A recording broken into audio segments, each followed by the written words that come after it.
Hello, my name is Richard Capone and I am the CEO and co-founder of Let's Go Learn. And I want to show you parents how to read the DORA summary report. So today we're looking at this one summary report and I'm going to go ahead and zoom in. Initially we see the student's name is Talon and they're in the 4th grade. And so what I want to do is show you as a parent, how do you read this report and what exactly does it mean? So to begin with, reading is not a single score. Reading involves multiple skills. And that's what the DORA summary report does. It breaks it out into these different skills that students need in order to be successful at reading. Now initially, if we take a look, we see these skills at the very top. High frequency words, word rec, and phonics. These are skills that students use or adults use to decode words. High frequency words refer to words like and, of, a, but, the.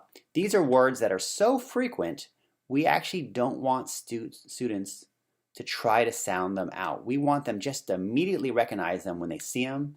All right. So in this case, we see that the student's doing very well.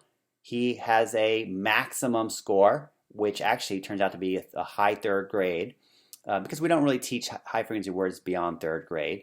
And so we see that's great. We have a green checkbox, means the student's fine. Now in word recognition, this goes up through 12th grade. We see that the score is high 5th grade. So again, this is above grade level, so the student's doing well in decoding. This is a different type of decoding. Now another strategy students use is they will use phonics to sound out words that they don't know. And this particular student is at a mid-4th, which is great. Again, it's at grade level. And we see specifically in the breakout that these are the skills that the students learn for phonics: beginning sounds, short vowel, consonant blends, long vowel, and so on and so forth. But this student right here has mastered diphthongs and is working on multiple syllables. So really it's these complicated longer words where there's multiple syllables. The student needs a little bit more work in phonics. Okay, so this gives you a little idea. You can see the different type of vowel or phonics principle that's being worked on. So if your child is a little lower, and maybe they're right at short vowel, but they haven't mastered consonant blend, this gives you an idea of what to work on next. Okay. Another skill is spelling. A lot of times, a lot of students unfortunately have low spelling skills. Part of it is that there's also a lot of spell checkers and maybe there's not as much emphasis put on spelling. It's also exposure to words, and English has a lot of irregular words. So even though you may have good phonics skills, unless you've been exposed to it, you may not know how to spell certain words because you can't rely on the sound of the word to always spell the word correctly. Right? This, of course, goes up through high 12th grade, and this student has a mid-2nd grade score, and they're in 4th grade, so that's low. So we have a red priority arrow. Next one is oral vocabulary. So oral vocabulary for this student is high 3rd. They are in the 4th grade, but this is considered, we look at being on grade about plus or minus 1 year, so the student's considered okay. I would monitor this. Make sure that as you do another DORA test in the future or you get more reports, that you make sure that their oral vocabulary is going up. Okay? So vocabulary is simply like I stated, is vocabulary. This is oral vocabulary, so we actually don't require them to read it.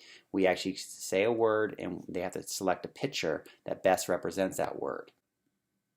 Finally, let's take a look at reading comprehension. So reading comprehension we see for this student is low. So the student's a 4th grader, but they have a mid-1st grade score. So this is an area that I would really want to focus on and make sure that my child is improving. On a positive level, we see in this graph down below that they have good decoding and they have good vocabulary. So those are 2 necessary components of reading. You want to make sure they can decode, they can read the words out loud, right? So the student could read the words beautifully, strong in all 3 areas of decoding. They have vocabulary, so when they read words, they have a good enough vocabulary to figure out what those words mean. But really now they just need to be able to make meaning as they read the text. Some students will read, and then afterwards you ask them what they just read, and they don't really know. So we need to make sure that students slow down. This particular student needs to be able to develop those skills to make meaning from text. All right, that's it in a nutshell. This is how you read the DORA summary report. There is a lot of information there. As I said before, reading is not just a single skill. It involves multiple skills, and so it's important that you understand these different components and how your child is doing in each of them. Thank you.